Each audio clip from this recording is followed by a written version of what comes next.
Welcome to the 8th. Can you believe it? 8. This is the 8th live stream that we've done. Now, let me just get myself organised, move some cursors, some mice around. With that one over there. Got that one, this one here. Right, we're all done. We're all ready to rock and roll. So, today's live stream. Background's a bit different. I'll come on to that in a minute. Today is about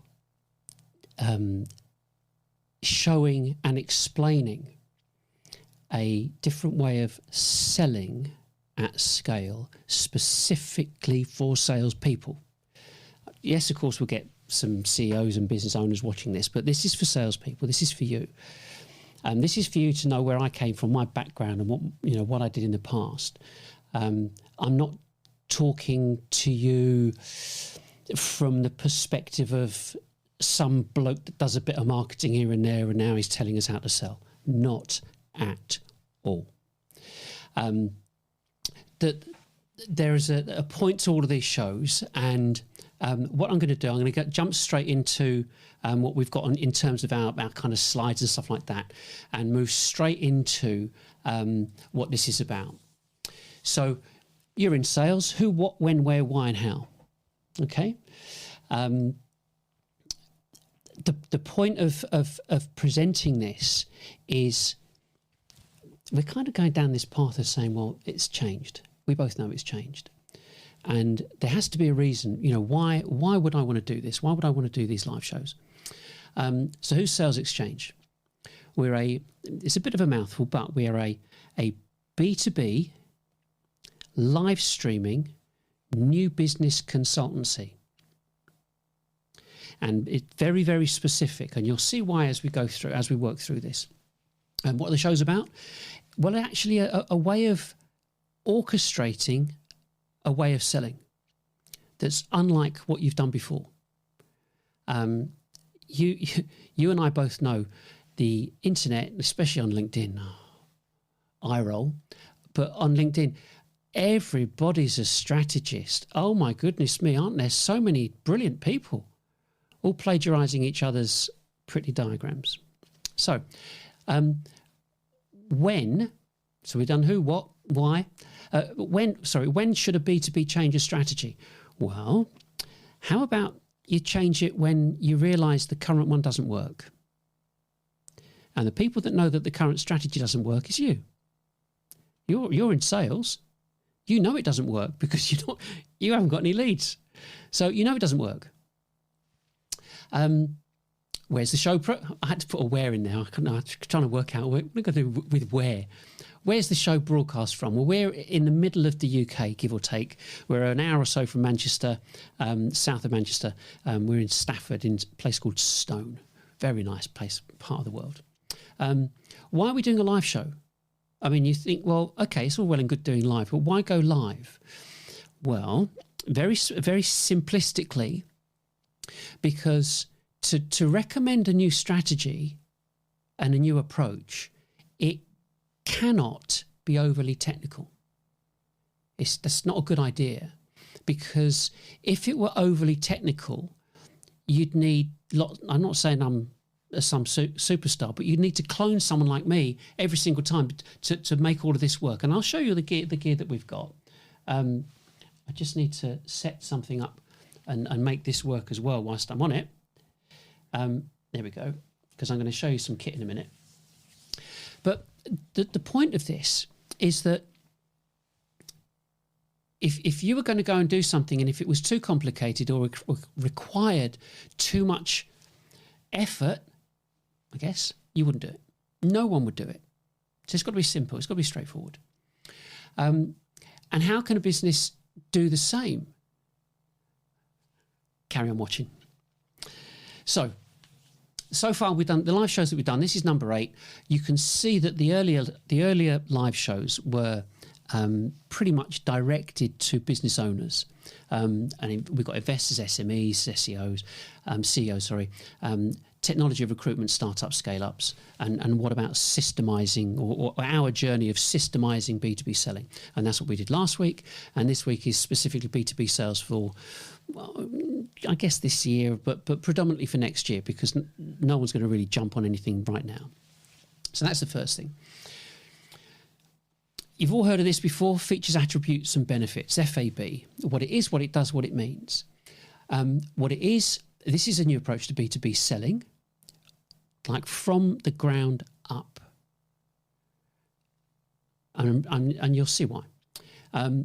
What it does, it engages prospects at scale, something that you've probably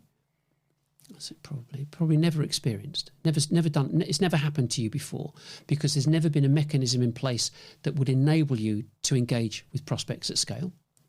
And what does it mean? Well, you went into selling for a reason.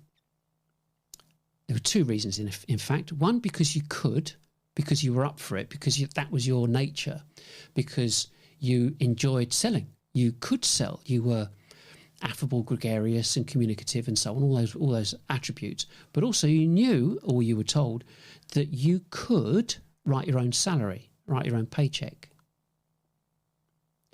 Has that happened? Probably not.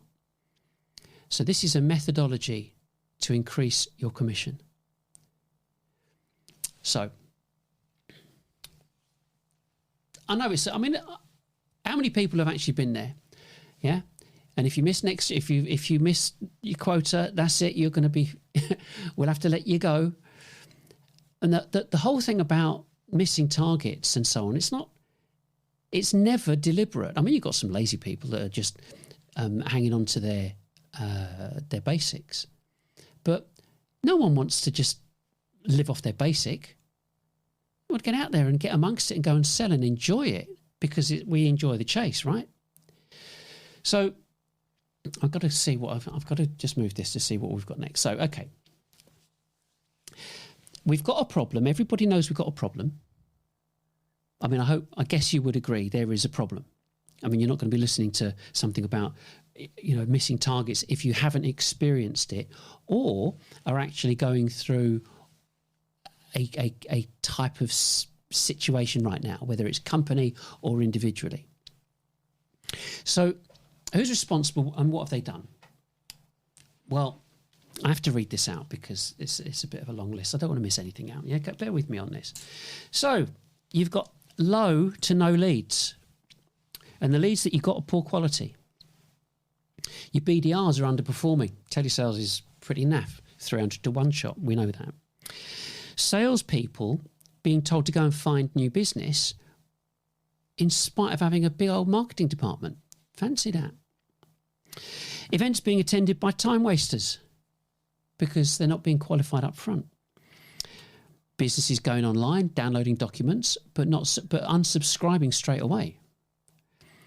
Low or no contact us inquiries. Oh, so what? Does that mean your website's not working? Fancy that. Diminishing pipelines. Come on to that in a bit. Salespeople getting their targets increased because of poor performance. And then you've got to deal with the incendiary comments from marketing. Fancy that. Like, you can't sell. That's why we're not doing so well. We've given you loads of leads. Why aren't you selling? We're on target. All the boys in marketing and BDRs, we're all on target. We're all getting our bonuses, but you're not, because you're not very good, are you? And then you've got the other part where, if you do put forward a complaint, the response is, well, unless you've got a better idea, I suggest you keep quiet. Well, this is the better idea. You're going to absolutely, absolutely love it. Yeah? Not finished yet. Pressure is brought to bear on the whole company because of poor performance. And everybody points at everybody points at sales because you're not selling. Okay, that's the operative word here, selling. One of the problems is marketing's cornered much or most of the budget. I think the average, who was it who put it out? I think it was Gartner, said that something like 10% of the total budget is allocated to marketing. And it keeps going up, and they keep demanding more. The strangest element of it is that marketing people, senior marketing people, it makes me smile, have a tenure of 9 to 18 months. Excuse me. So they join a company, say they're going to set the world alight. It doesn't happen. They get fired. But the problem here, it's not just that they get fired. It's that the SMT, your directors, tend to just go and find a clone. Somebody else that can blag them about how much business they did in their previous job. And so they come and join the company and they dress everything up that the previous person was doing, but dress it up differently, do the same thing. This 9 to 18 months has been going on for like nearly 10 years. But no one's joining the dots. Well, except me. So, and because of this kind of, this problem, this endemic problem, marketing are not doing the research. You would think that marketers, well, that's what you do. Market research goes together. Why aren't you doing? If marketing had done any research themselves, I wouldn't be sitting here talking to you. I would not have anything to say because it would have already been done. And I've got a big problem with this because I started off, I started off a long time ago. I've been doing this nearly 40 years. I started off selling technology, SaaS and services. I was doing telecoms and integration with CRM. I think the biggest deal I got was like 4.5 million with one company. I know about sitting in front of people. I know about cold calling in the rain and sleet and snow. Yeah, doing telesales day in, day out, trying to get appointments. I've done it. I've employed telesales people. I think the maximum people I employed was about 40 people. Didn't like it. I didn't like the management of it because I'm like you. I'm a salesperson. I love selling, and that's what gets me out of bed in the morning. I love doing it. So I thought I was doing something wrong in terms of how I was running my business, and so I made it my business to get involved in marketing and find out, well, I must be doing something wrong. So I've absolutely pulled marketing apart to the point where marketers do not like me because I'm saying that they are an absolute disgrace specifically in B2B. I'm not talking about consumer. Yeah, I'm specifically 100% talking about B2B. Marketers in B2B are so seriously lazy. They've refused to do any research. They've refused to join the dots. And because of that, you're in the situation that you're in. They're not. They're getting paid. You've got a target to fulfill. So you're getting it in the neck because they are too lazy to do their job properly. And so they copy everybody and do demand gen, lead gen, ABM, ABX, whatever you want to call it. And then they go and do things like gifting. Thinking what's wrong with that? Entry-level bribing. Oh, that's really a slow hand clap. It's a disgrace. And of course, have you seen an increase in leads? No. Has any company seen an increase in their turnover? No. The average turnover per person per annum is 100 grand. If you look at BPM, RPA, EA, enterprise architecture, that's BPM. For those that don't know, BPM is business process management, RPA is robotic process automation, EA is enterprise architecture. So just looking at this, there's, I don't know, just under 60 big companies, yeah? The average is 144 grand per person per annum, dollars, 120 grand. British Institute of Statistics say, average in the UK, 120 grand. This is not good. It's not good for anybody when you consider that Google are doing 2 million per person per annum dollars. Yeah, there's a massive disparity here, and there's a reason for it. And so, when I kind of finished this off, that I think one of the problems that it's an interesting place where the problem starts, and it starts by the way that companies begin as startups. And it's this impatience. So I mentioned this a few weeks ago, that you start the company, build a product, get an MVP out there, sell it to one or two few people, go and get investment, manufacture, scale everything up, but you can't sell it. Not selling enough. Then, I mean, it's at that point that you take on a marketer or a CMO, some superstar. And then the cycle happens every 18 months because you're not selling enough kit. But it's not that your product's no good. You're just not selling enough of it. So no one really knows what to do except to get worried. And then you go, well, if you look at the statistics, I mentioned about the average turnover per person per annum, but if you look at the statistics, 20% of businesses go bust in the first year, 30% in the second, 50% in the third, and by year 10, 91% of businesses go bust. It's been like that for years. Investment. Get investment, 40% of businesses go bust. Period. This is from the FT. 75% of businesses that get investment don't achieve their own targets. And 95% don't make an ROI for the investors. So why is that? And it's always down to, of course, down to how well the company is performing. But why isn't it performing? And we're talking joining the dots here. The information that you're getting now is the benefit of my years in experience. And now, like I said before, if you haven't got a better idea, I suggest you keep quiet. This is the better idea, and this is all the information and data that you need. So if you're, part and parcel of this is I'm giving you the information as a salesperson, and you can decide what you want to do with it.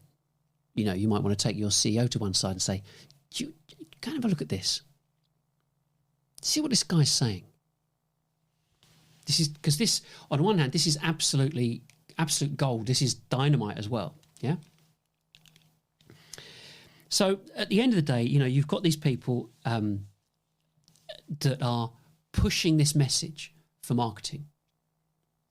And anybody that says anything different to an SMT, to a senior management team, the response from the SMT is, come on, chop, chop. How long is it going to take? When are we going to get the money? When's the ROI? Oh, you don't know? Forget it. So the impatience is still there because they want something to happen instantly. Yet everybody's doing demand gen, lead gen, ABM. If we go on to here, there we go. That's what's going on. You've seen this, you've seen the film. I can't remember the guy's name now. It's like Wormtongue, something Wormtongue. But he's speaking to Bernard Hill, can't remember his name in there. But he's whispering this evil into their ears and it's destroying the company from inside. And it doesn't work. And you think, well, why is it happening? Well, the reason it's happening is because big tech, martech have a strategy. But the strategy was designed for consumers, not for businesses. Not businesses selling to businesses, people that have their own money, their own expenditure, their own cards, and go and buy something because they want it. You buy a pair of jeans, you like the jeans, you go and buy them. Buy it for your company. Well, you're going to go, well, I have to have a think about this. Is it going to make me any money? Or is it just going to cost me money? What's the implementation time? Can I establish an ROI? The buying process and psychology of what you do in business is completely different to consumers, yet the technology that you're using for demand gen, lead gen, ABM and all the other stuff was designed for consumers. And it doesn't work. We know it doesn't work. And what is a disgrace is that marketers knew it didn't work 10 years ago. 10 years ago, they knew that 97% of businesses hated filling out forms, which made the whole marketing automation, demand gen stuff a waste of time. Now, demand-based say it's 100%. So why are they still pushing it? Because CEOs keep buying it, because we can go back to that, because it works. There's a book by a guy called Daniel Kahneman. I used to have the slide up here, but Daniel Kahneman, it's about repetition. Marketers use repetition. Of course they do. And that's how you keep telling people the same message again and again and again. And it works. And when you tell someone something over and over and over, they start to believe it and think that, well, they now know what the score is. It's called thinking fast. But thinking slow is about doing research. Marketers are not renowned for doing research. So therefore, they're not going to tell their CEOs, let's stop doing this and do something different. Why? Because they're getting paid. So this is what you can either look at this as being the marketer or look at this as being the technology. And it is the equivalent of, like we've got here, the Emperor's New Clothes. Everybody thinks it's supposed to, the CEO thinks it's brilliant. It's supposed to work, isn't it? We're supposed to be able to not have to go and cold call. People will just flood into us, and it's never happened. But there's no alternative until now. So I don't want to spend too long on all this because I want to get to the point where, we know the root causes. B2Bs have been misled by marketing employees. Yeah, as we've got there, employees. Oops, let's go back again. I've skipped past it. Root cause. Sales got and gets blamed for poor performance. No alternative. And businesses keep going bust. So we know this. We know this information. Your pipelines are diminishing. It's not going to get any better. Not ever. There's a saying, you've heard it before. If you do what you've always done, you get what you've always got. Or doing the same thing over and over and expecting a different result is a definition of insanity. But Einstein didn't say that, although it's put out on the internet. But it's going to get worse. And the root cause, the root cause, is not connecting with your TAM, your total addressable market. There's not enough engagement, which means everything is going down a diminishing spiral. So it's getting smaller. Marketers sell cheap, not based on ROI, because they're never sold anyway.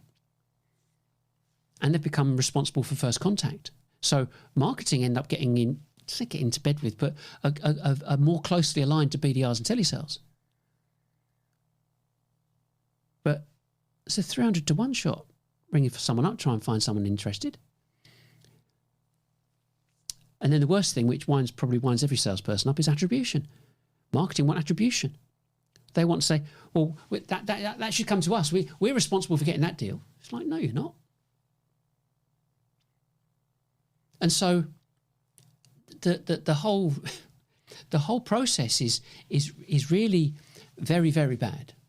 Yeah. Let's go on to the next one here. We did that, didn't we? Marketers securing salaries, misleading CEOs, hanging in there for as long as possible. I mean, I can't. Can I do it be any nicer about it? No, I can't. I can't be any nicer.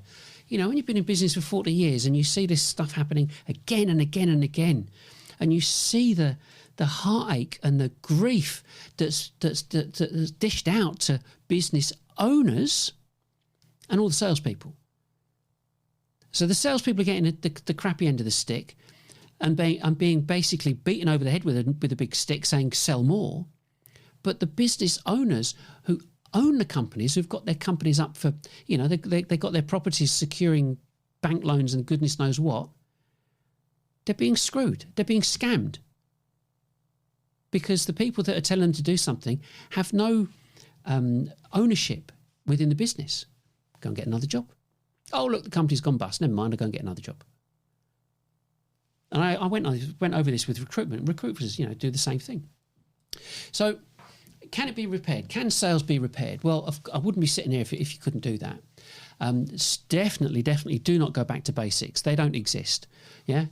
Mail shots, telesales and door knocking. You think. Yeah?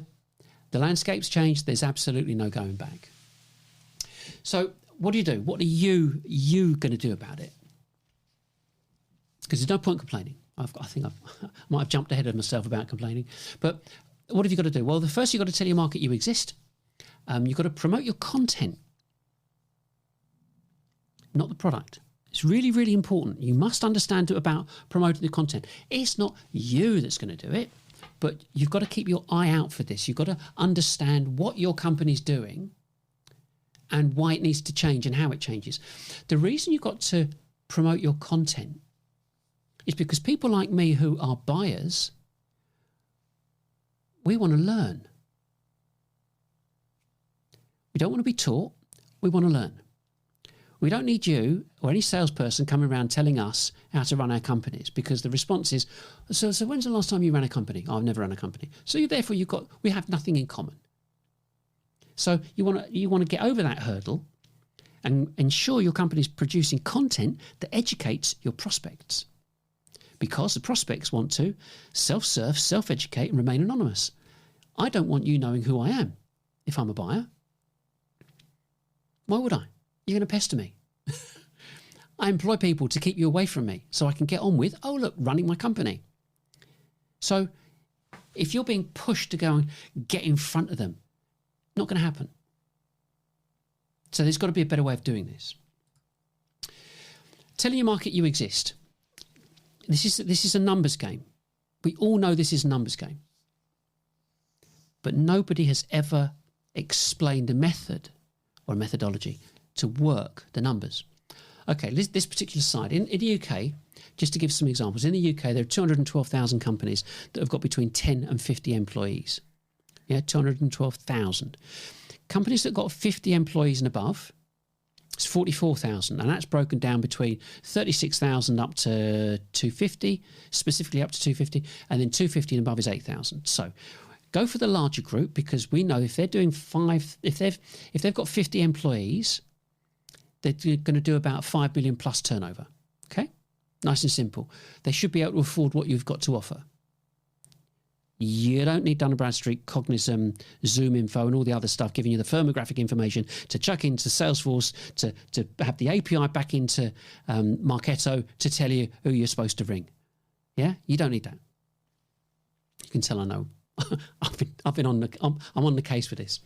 So of that, between 1 and 15% of your total addressable market begin their buying journey every week. So they just begin, they're just thinking about it. And the reason that this figure cannot be disputed by anybody is because the response is, so why did you go in business in the first place if you weren't going to have a market that was going to be open to buying your product? It's got to be between 1 and 15, otherwise you wouldn't have gone into business in the first place. It's a good argument. Telesales out of the question. Forget it. Can't get involved. There's no point getting involved with telesales because it's a 300 to 1 shot, 60 calls a day, 5 days a week, 300 calls, one person interested. Not viable. If we went with 100, you want to find 100 people, 1%? To get 100 people to watch your show or to be involved with you or to look at you, you would need 100 BDRs. Now you could pay them 30 grand a year or pay them 50 grand a year. But you're not going to be paying out £3 to £5 million a year just for BDRs. It ain't going to happen. Out of interest, with the stuff that we've done in 2 months, we've had 1,500 people, just under 1,500 people, look and listen and watch what I'm doing.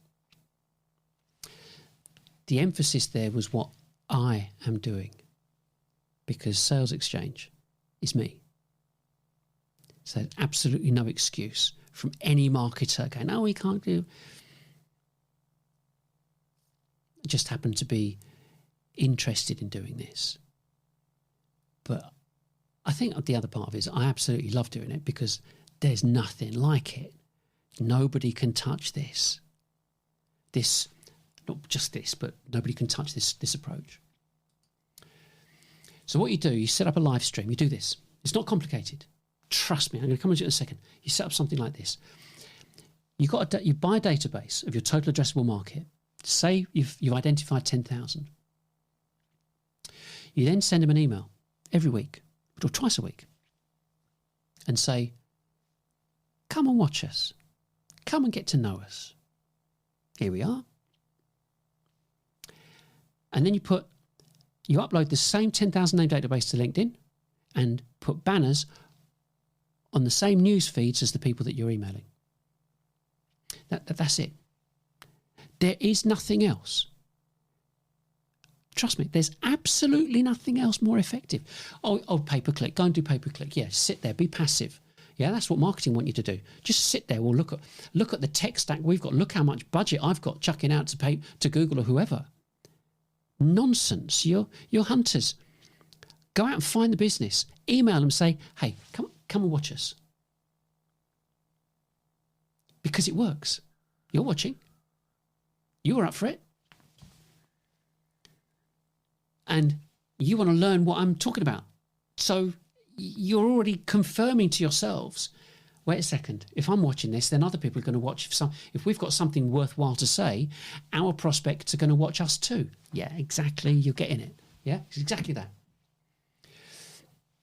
So you broadcast this. I broadcast this, do it once a week. And then I take this live stream, I convert it to a podcast and do it as a podcast. And that's distributed to Apple and Spotify and all the others. Yeah. I've been doing this for nearly 40 years. There's nothing like this that reaches so many people. Yeah. So, and it's pennies. I'll come on to it in a minute. It's absolute pennies. Setting stuff up like this, yes, you do podcasts. Yes, you have the amount of people that you could reach. Could you imagine if you have such a product that you had, I don't know, 100, 200 people, 300 people a week watching you. And of those, a percentage are going to go, do you know what? I really quite like them. I think I could buy from them. Let's have a look at their website. And that's where another part comes into, which is why you need content that's going to educate and take away those forms so nobody has to fill out a form. Let them read the content. Okay? What we do, we've got we're not kind of all over the place, but we've got an open access website, no forms whatsoever, loads of content. We've got articles, downloads, infographics, live streams, podcasts and videos. We've got absolutely everything. And we're on the social media platforms, on groups and pages and so on. So you can do the same. But the critical thing here is if you produce content, really, really good content, you don't need loads of it. You just need the right stuff. You've got people in marketing thinking, what we're going to do is we're going to knock out a blog every week or every few days. Complete and utter waste of time. Because Google, this is just kind of a part to support your argument. If you sort of mean, if you go and share this, talk to anyone. Google expect you to write articles that are properly engaging, which means they have to be between 2,000 and 6,000 words long. Let that sink in. Not 4 paragraphs, 500 words to a page, give or take. Okay, so 2,000 to 6,000 words with an index and bullet lists, number lists, images, graphics, infographics, links, something that would really educate someone. And the reason they want that, they're not interested in you, they're interested in themselves. Of course they are, because they're a commercial organisation doing 2 million per person per annum. And they want you to write great content so then they can index it and tell their customers on Google search to look at this information. We're serving you up exactly what you wanted. Okay? Google are serving their customers with what they wanted. They don't care about you. If you're writing silly little blogs, not you, but your company is writing 2, 4, 6 paragraph blogs and thinking that constitutes producing content, absolute nonsense. Because next stage, as soon as you've written it, yes, it's got to conform to all the SEO standards. Oh yeah, we've got Moz or Neil Patel or SEMrush or whatever. But Google won't index it if it's not good enough. First, they've got to find you've got to make sure you've got a proper site index, sitemap. Sitemap submitted to Google. Google says yes, it exists. Thank you for that. Oh, we've had a look at it. We don't like it. We're not indexing it. I mean, you could have put loads of work into it. They go, no, not interested in it. And you and your colleagues are going, but this is a brilliant piece of content. And you go on to Google Search Console and go, it's not been indexed. All that work and effort completely and utterly wasted. And you're sitting there going, and we've used it. We've got Marketo, Pardot or HubSpot or whatever. We've got a form on there. So when someone goes on there, but Nothing. Complete waste of time. Unless they're my adverts. These adverts, I've got 288 adverts at the moment. I haven't finished yet. At the moment, being output every single day, all month. Don't have to touch it for months. Do you know, guess how much that cost? 50 quid a month. So everything I'm talking about, we are not talking money here. We're talking common sense, something that marketing is lacking. You can have one great piece of content that you and your colleagues know. You're in sales, you know what your customers want to read, so you've produced it. Great. Now produce 10 adverts to promote the content. 20 adverts, who cares? Doesn't matter. So as long as you've got these adverts going out, that is what's going to attract your prospects. It's the information so they can self-serve and self-educate, get to know you, and remain anonymous. So the whole point of it is where you are right now, you do have to review your existing content. You can set up what we call Social 444, which is 4 adverts, minimum 4 adverts, 4 times a day over 4 weeks, and repeat. So you create 120 adverts, don't have to do any more promotion, so to speak, on someone like LinkedIn or Facebook or whatever for months. Yeah, just monitor it, see what's successful, change it, and so on. Promote your content, not product. Don't worry about SEM. Don't worry about SEO or SEM. They're red herrings, because your company knows your focused target group. And now you are emailing them every week to say, come and watch us. What do you need SEO for? You have to think about that. You don't. Waste of money. Don't worry about, and in terms of indexing, in time your company will go, right, here's a decent format between 2,000 and 6,000 words, and so on and so on. We've got templates for that. Don't worry about pay-per-click to landing pages, because you're not going to do demand gen, and stop digital marketing automation altogether. Complete and utter waste of time. And you're sitting there thinking, wow, he hasn't even taken a breath. And the point of all this is that there is a big problem. And when it comes back to impatience, like I mentioned earlier, you have to understand this. This is critical, absolutely critical for your future. If you don't get this, you will be constantly frustrated in what you're doing. 25 years ago, it would take about 10 visual touches, if you want to call it that, for somebody to become familiar with a brand or a product. And what we were doing back then, what people were doing back then, was sending stuff out, but 1 in 3 would get through, which meant you needed to have 30 things go out on a regular basis. Yeah? 1 in 3 get through, they get to see 10 and you become familiar. Happy days. Now, that 25 years later, we've got LinkedIn, TikTok, Facebook, Twitter, X, Instagram, and so on. And loads of noise. And the noise comes from not just your perceived competition in your given industry, but also the brands as well, like Adidas and so on, because they're putting out great content on all the social platforms as well. And people are there with their thumb going, okay, yeah, okay, click past, don't like your advert. Oh, here's Adidas, I like that. So Adidas are getting a dwell time. They're getting eyeballs on their product, not yours.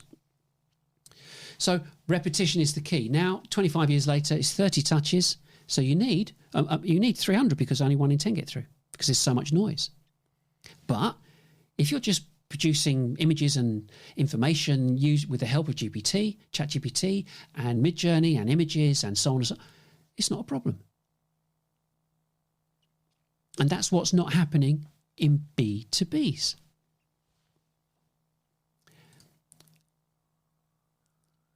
Cut the impatience. Do you really just want the kudos and stress of getting investment in into your business? This is kind of a message for business owners. Or do you just want the calm and success? I want calm and success. We live through this stress process because of impatience within business. And no one wins. So what can you do? Well, don't complain. Your boss, your CEO, if you turn around and just bitch and complain about no leads, he's not interested. What you can say is, we both know that marketing has not worked for the past 10 years. And that's a fact across every industry in B2B. It does not work for anybody because demand gen, lead gen doesn't work because it was designed for consumers. But I've got a great idea. You just inwardly digest this. Yeah. You can explain the effort. It's minimal effort, massive reward. It costs pennies. I'll show you some kit in a minute. Explain about failed marketing. You, as an individual, all you have to do is do this. You're paid to talk. Yeah? Put on a suit. Go and talk to someone about this product that you've now learned how it works. That's it. You can do that. And this is about, as I said before, it's selling at scale. Yeah? Not just this one-to-one stuff that you've been used to for the past however long in your career. This is about selling at scale. And it's not about the kit. Don't think about that at all.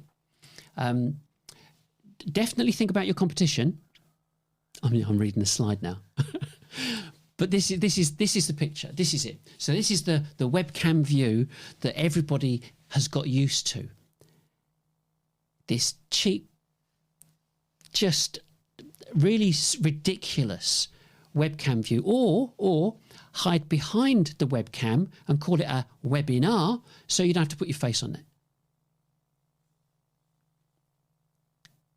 And we're at the point where I was told when I was selling years, one of the early stories I was told is about dressing not to be noticed. So you don't go in there dripping with gold and, really flash suit and turn up in a Bentley. Yeah, you dress not to be noticed because you want people to focus on what your message is. So they don't notice anything on you. And now we're at this point where who are you going to buy from? Yeah, who would you prefer to buy from? Someone who's sitting there, look at and the overall kind of thing is really quite sloppy and so on, or someone that's prepared, smart, is up for it. And that's what this is about. So from the visualization perspective, you can go, we can go with Tucker Carlson, yeah. That's all quite smart, suit, tie, yeah.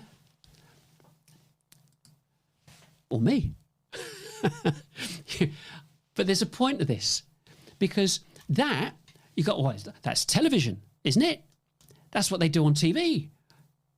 We're all used to this. So how on earth have I going to set this up? Well, you can see, you see my background. Yeah. And the point is, you go back to this, you can do this from home. I'm absolutely 100% serious, and you should be, because you'll like this. Like, let me just let's move this around. So you can press buttons. I can press buttons. You can press buttons. Yeah. So here's the studio. So you can see the studio. We've got camera A is in front there. We've got camera B and camera C. We've got some kit down here, which is for audio. We've got some other kit just here, which has got the rolling image on the background, and some other boxes of tricks. But the critical thing is this: there are 4 buttons on there. Can't see it very well. Doesn't matter. There are 4 buttons on there. Maybe if we went to camera 2, here we go. So there's camera 2. So here's some buttons. You can't really see them, but it's just camera 1, 2, 3 and outro. No, it's lower third. There you go. There's a lower third. Should have done that at the beginning. So anybody can press these buttons. And the reality is, you're paid to talk. Would you rather talk to one person or talk to 100 people?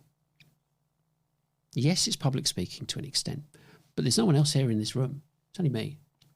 And even with this, yeah. So you can say, right, okay, well, here we are. We're Nigel Main today in a rainy UK. How very typical, yeah. How about? I quite like that one. We've got a bit of a kind of a loft-looking image and so on. This is our city office, trendy city office in Whitechapel. How about we go to our Paris office, or we go to our Washington office? Now, there's a very, I say significant, there's an important part to this, which is I'm doing this show live right here now. And if I go onto there, so I've got 4 specific feeds coming into this show, which means I could, you and I, you could go on a Zoom call and I could bring you into my show right now as one of these feeds, on one of these boxes. It's not about the kit. Yeah, it's absolutely not about the kit. It's about being creative, and that's the issue, is that you can do this home green screen home office studio anywhere. Anyone can do it. Camera, mics, and lights. This has just been one. You can just have one camera. But if for example, you had 2 people, you're going to meet one here and someone else there, more people want to watch 2 people having a conversation than any other type of video or live show. So you've got to bear that in mind. So if you and a colleague, sales colleague, bit of banter between you, do a show every week, message 10,000 people, get them to come and watch you, ensure that you've got some content that's useful and interesting. And then when it comes to your actual shows, so right, live show segments, there's 25, 30 on there, whatever. There's loads of them. You've seen it before. You've seen early evening kind of magazine type shows. Oh, first we're going to go here, then we've got an outside broadcast there, we're going to go to someone else there, we've got some people in the studio. This has now become available to absolutely anybody.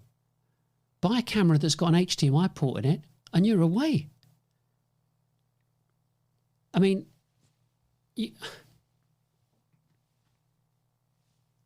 mobiles. You could even use mobiles.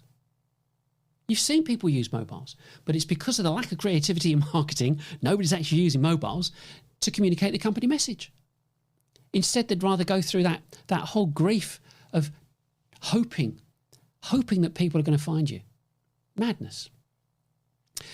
The other part, I'll do it next week, but adverts. Well, what about adverts? If you've got a captive audience and they're watching you, you go, and we'll be back after these messages. Press the button, advert happens, carry on talking again, go to a new segment. We're talking selling at scale. We're talking quasi kind of in the education versus entertainment, a kind of a balance between the two. And that's what business owners want. And if they can't watch it, they'll listen to it on the way home or to work in the car on a podcast. Don't do it. Your income's going to keep going down. If you chart your income and your individual personal visibility to your prospects over the past 10 years, look at what you're doing now. Look at how much time you actually spend on the phone speaking to a genuine prospect. And that's what's expected of us, of you. Yeah? This way you go, oh, I don't care. I'm not bothered. I'll put this out. We'll get 5, 10, 15, 20 people watch it. Happy days. And then at the end of within a week, It's up to 100, 150, 200. It's great. It's brilliant. You can't fault it. So to do all those adverts I mentioned before, 50 quid to distribute them on social a month. To go live, I press one button and it simultaneously streams this show live to LinkedIn, Facebook and YouTube. 2 channels on YouTube, in fact. If you've been around for any length of time, your company's going to have an amount of people that follow it on LinkedIn, for example. So you could have 5, 10, 15, 20, 30, 40,000 people, who knows, it doesn't matter, following you on LinkedIn. You've got an instant audience. You press one button, go live. Tell them in advance, get them to watch you. You want to upgrade people? Do a show about the upgrade. You want to upsell them? Do the upsell online. Do it live. Get them ringing you. You want to do Q&A? We're going to have a bash at Q&A next week. I've not actually done this before on a show. We're going to do Q&A next week. So I might have Liz working with me next week, but we'll get another laptop hooked into my LinkedIn account and we can do it live. I've got a question here, and I promise I won't mention anybody's name or anybody's company. I'll just mention the question and a first name. Okay? So that way you remain anonymous because that's what this is about. But the point is, it's engaging. What is your alternative? I mean, you've really got to think about it. What have you got to lose? I mean, there's 2 things about it. You can speak to your boss and say, I've seen this guy online. This really is quite something. We could pick up a camera that we could use for live streaming for a few £100, buy some lights, plug it in, and go live to all of our customers all at the same time every week. Cost us pennies. And what this guy keeps saying, get rid of everybody in marketing. You don't need them. Watch his ears prick up. What? Get rid of them? How's he going to do that? Because this is systemizing and automating a process of communicating with our prospects at scale to our total addressable market. Our what? Our total addressable market. We have got a database of our total addressable market, haven't we? No, not that I know of. Any company that doesn't have a total addressable market database in situ, embedded within Salesforce for them, if you haven't got it, either your CRO needs to be fired or your CMO needs to be fired, because that is 101. If you as a salesperson don't know who you can sell to in any given area or region, it means your marketers or senior people in sales have massively failed. And I came across this company in Germany. They've got 50 million B2B names on their database. 50 million across Europe. I've already told you how many businesses there are of a certain size in the UK. I think that excludes public sector and so on. But nevertheless, if you know you've got 10,000, you know there's a percentage. If you've got people watching you, there's your numbers game. You've nailed it. Well, yes, it will take some time because it will take a certain number of repetitive connections through the content that you produce to get them on side for you to become familiar. If you think about your company now and think about all your competition, what are they doing? They ain't doing this. And so a bit like this, for example, would I say or do anything different if I came to meet you? If you said, Nigel, can you come up? Can you present to us, talk to us, come to our board meeting or come to a sales meeting, whatever? Would I say anything any differently? Well, you've already gauged that. You've already decided on that because you've gone, well, he seems pretty comfortable in front of a camera. What on earth would he say or do in front of us that would be any different? I wouldn't. Because you just got to be yourself, haven't you? That's what selling's about. Just go and enjoy it. And here's the critical thing now for everybody. which is the adoption curve, technology adoption curve. I can safely say I'm at that 2.5% at the beginning as an innovator in what I'm doing. Now, what you do in your company is up to you. But you can very easily become the innovators and early adopters. And that's your decision. I think for your future, you would really want to speak to your boss. Or your colleagues, do it yourself. Nothing's stopping you. This is the kicker. Doing stuff like this, doing selling today, you have to be entrepreneurially creative. Marketers are not entrepreneurs. Don't care what any of them say. Anybody in B2B marketing is not an entrepreneur. They have just sat back and done nothing and blagged businesses and shared around their clever little diagrams, plagiarized and recreated their own and presented them as their own intelligence and done zero research. Because if they had, they'd be sitting here, like I said earlier. They're not creatives. A creative person, graphic designer, creative, artist, creative, filmmaker, creative. Yeah, we all get that. Admin, marketing is admin. It's going through a sequence or series of tasks that you do repetitively. It is admin. So why all this onus is put on them is beyond me. But it was the Emperor's New Clothes, the Golden Goose. This is what needs to be done. Everybody wanted it to work. It didn't work, but nobody changed. So it is. It's time for you to be different. And this part, these series, look back at the previous ones. These series is to help you get prepared for this. Yeah. And it's all about the future. What are you going to do in the future? What's going to happen? What are you going to do differently? And that's what this is all about. You've got to do something different. In terms of the sale, give them what they want. Give buyers what they want. The old days are gone. They're not going to come back. Not ever, ever, ever, ever. So we as buyers, we want to get to know, like, and trust you. Same old adage. Know, like, trust, buy. And in order to do that, we want to self-educate.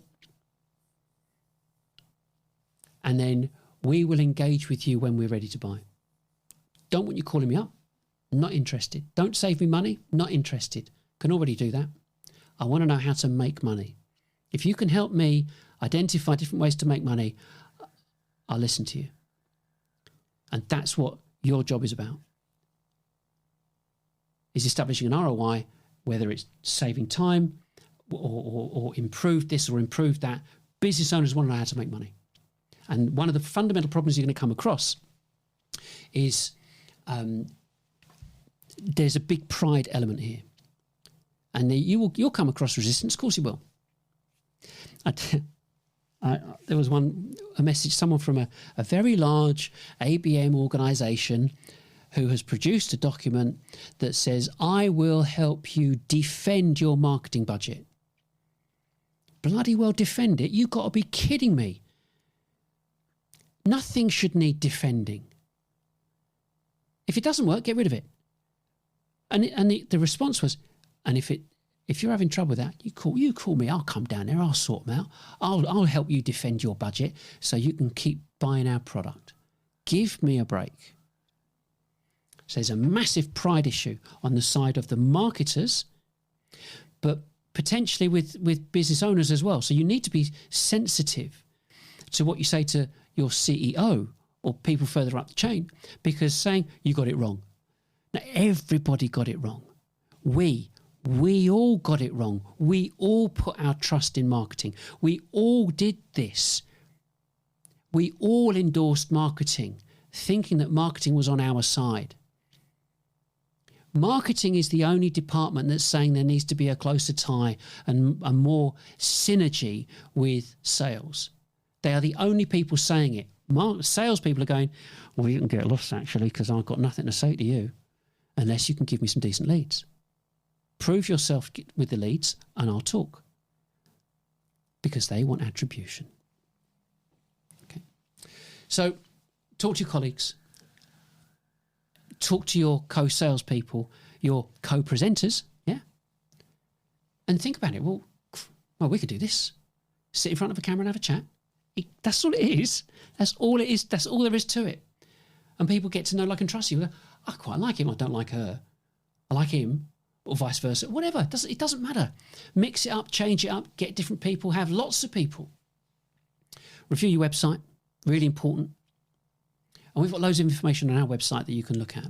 And you can suggest an evaluation. You could do it internally. You call me up. I'll come and do it with you. I'll organise a meeting. Do it online. Do it face-to-face. Not bothered. But the critical thing is, because of all the information that we've got, and there's stacks of it on our website, you can do this yourself. You can do this yourself. Yeah? And so I think that the most important thing is that you could go it alone. Yeah? You could. Do it yourself. But you've got to learn it, yeah, and that's the only thing that we get to offer, the only thing we can offer is speed. The speed at which we can help you organise and change, get everything in place, and none of it's lost. I mean, you do a live show, it's recorded, and it stays on Facebook and LinkedIn and YouTube forever. So people keep coming back to it, and if you've got like links in the description. You go, well, have a look at the links in the description. Come to our website. We've got brochures and blah, blah, blah, blah. It's forever. None of it's ever lost. And all it's taken is 12:02. This has been an hour. And I'm going to say goodbye. It's job done. And that's the critical point of this. And for the people that are a bit, I don't know. I mean, I'm always all in, like feet first. But of course, naturally, do it in parallel. Why not? But the thing is, when your CEO realises, wait a second, we don't need to do pay-per-click. We're paying thousands on that every month. We don't need to do this. We don't need to do that. Our website is being hosted by some company that's ripping us off.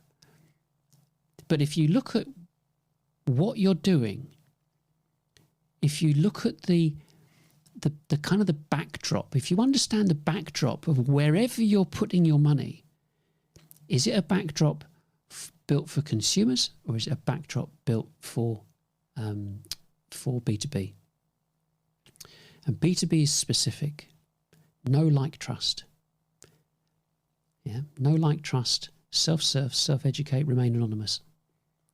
And of course, you can do this every week to thousands of people. And if there's only a couple of you in front of the camera, it changes that whole mechanism of going, well, we don't need as many people doing that or as many people doing this. We need some people in front of the camera. We need some people, maybe one person or so doing the technical bit, bringing it all together, make sure it all works. One or two people maybe on the chat because people are asking us questions during the show. I would rather people were sitting on the end of a screen like this at home, for example,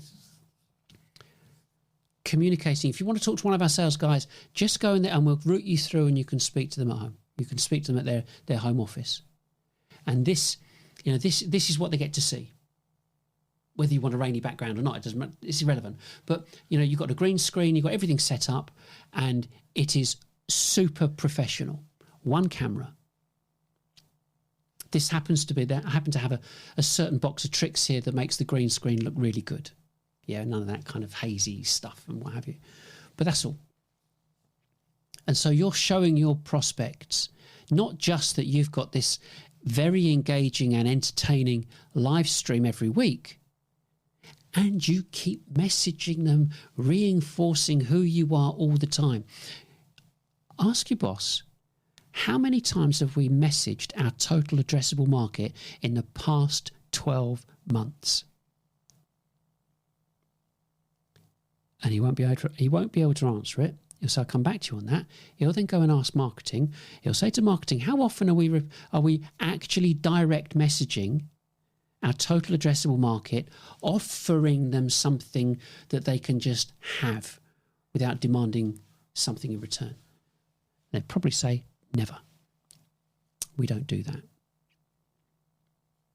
And so this way, invite them, enable them to be anonymous. They don't want you to know that they're looking, but you know who they are because you're messaging them. That's good enough. But that 1%, that's special. 1% of your total addressable market looking at you every week. You couldn't do that with BDRs. It's impossible. The number's too big, too ridiculous. So the cost in terms of all of this, you could do it with an iPhone. And you could do it on an IMAX camera with Steven Spielberg.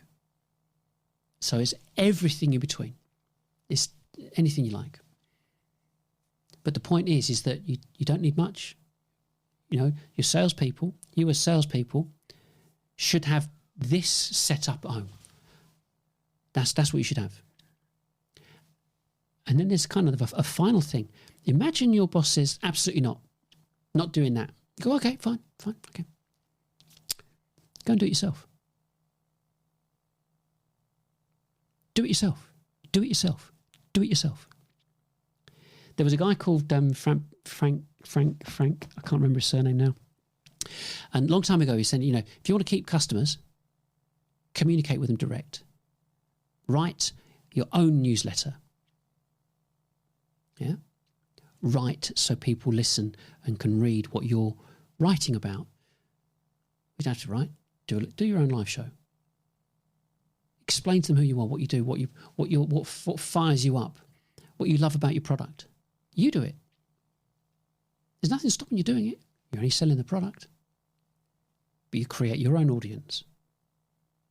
Something to think about. But I think you will find when you communicate this, because this is I suppose it is an attack on marketing, because marketing have failed in a very, very, very big way in B2B. And this is the alternative. This is what can be done almost immediately, but it does take time just to set it up, that's all. And to inform you, you could send a message out next week. Come and join us the week after. But you'd have to prepare for this. That's all. It's only a timing thing. Yeah. But the cost of doing this every week, it costs nothing to stream. Tell a lie. It cost me 50 quid. 35 quid. 50, whatever. Yeah. $49 to stream simultaneously. Right? That's all. And 50 quid, 35 quid to message, to keep the messages going out. Yeah. So the only difference is your email. So you've got 50, email, 100 quid or whatever, to message 10,000 people 12 times a month, according to I think it was MailChimp, last one I looked at. So we're at 200 quid. So the only thing I haven't got a figure for would be what it would be to put a banner on LinkedIn to those 10,000, just for it to appear, just to say, come and join us, come and join us, come and join us. So you're not asking for any clicks, you're just saying, come and join us. And of course, you've got these people that are already on your, who are following you on your company. There's some various parameters. You've got to have a minimum of 150 people following you on your company name, on your company page, on LinkedIn. Other than that, that's it. So that actually brings us to a close. I hope you enjoyed today. You've got to think about it. Just take time to think about it. Yeah, Rome wasn't built in a day. Think about this. Think about the implications. Think about how you want to present it, approach whoever you need to approach about it. But the important thing is that it's all about great content. And whilst you can create, you have to create good written content so that people can look at it. But equally, create great content and then talk about it. Oh, we've got this brochure here. Have a look at this. This is what we just produced, and we're going to talk about it, don't we? I've got so-and-so here. It's not difficult. Honestly, it's not difficult. You just have to kind of get over that. I don't know, whatever. If even if there is anything to get over of doing a live stream, you might be speaking to 5, 10, 20 people, 100 people. Doesn't matter, as long as you keep doing it, because you can. Like I said, it's going to stay on all the social channels, and you can put it on your website as well. But more importantly, you can keep repeatedly promoting it to your total addressable market. So that's it. Let prospects remain anonymous and stop throwing money away, good money after bad. And that, like it says right at the bottom, digital marketing and automation for B2Bs has failed. It's not salespeople or the products. It's marketing. The future is still bright. And that's it. That's it from me. Next week, we've got a Q&A. We'll have a bash at that, see how we get on. And please do join us then, just to show support, say, oh, we watched it, thought it was great, good luck to you, blah, blah, blah, whatever. Yeah? But join us next week, and we'll have a bit of fun online. And that leaves me to press the final button, which is the outro. See you next week.